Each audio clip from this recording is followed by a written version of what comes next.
মাঝে মাঝে মনে হয় সব কিছু ছেড়ে ছুড়ে এই সমাজ থেকে পালিয়ে বন জঙ্গলে চলে যাই, একা নিভৃতে বসবাস করি।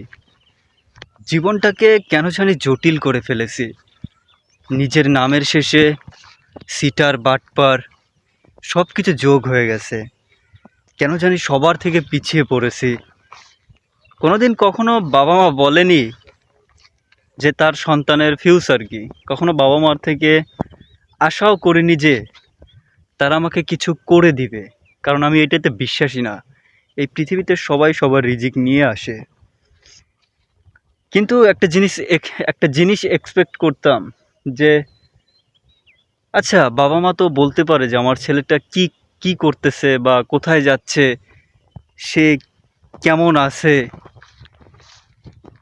তাকে সৎ পরামর্শ, ভালো পরামর্শ, ভেঙে পড়ো না, এভাবে সাপোর্ট দিয়ে পাশে থাকা যায়।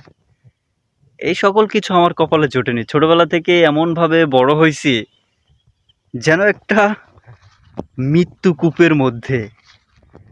সবার জীবনের গল্প এক নয়। মানুষকে খোঁচা দিয়ে কথা বলবেন না। দেখেন, অতিরিক্ত ভালো ছেলেদের কপালে দুঃখ দুর্দশাই বেশি। হয়তো অতিরিক্ত ভালো হয়ে গেছি, কোথাও বাজে জায়গায় যাই না, বাড়তি কথা বলি না। কেন জানি এইগুলো আমাকে দুর্বলতা হিসেবে সবাই নেয়।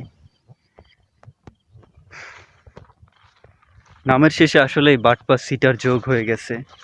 অমুকের সন্তান ভালো না, অমুকের সন্তান মানুষ হইতে পারে নাই, লেখাপড়াটা শেষ করতে পারিনি, একটা যে ভালো জব নিব সেই অ্যাবিলিটিও আমার মধ্যে নাই। পড়ালেখার যথেষ্ট জ্ঞান বুদ্ধি হয়তো আছে, বা পড়ালেখার দিক থেকে অনেক কিছুই আমি জানি, কিন্তু সবার কাছে আমি বোকা, দুর্বল। এতটা স্মার্ট ছেলেও না আমি। এই জন্য হয়তো সব জায়গায় আমি ঠকে যাই। এগুলাই হচ্ছে আমার দুর্বলতা।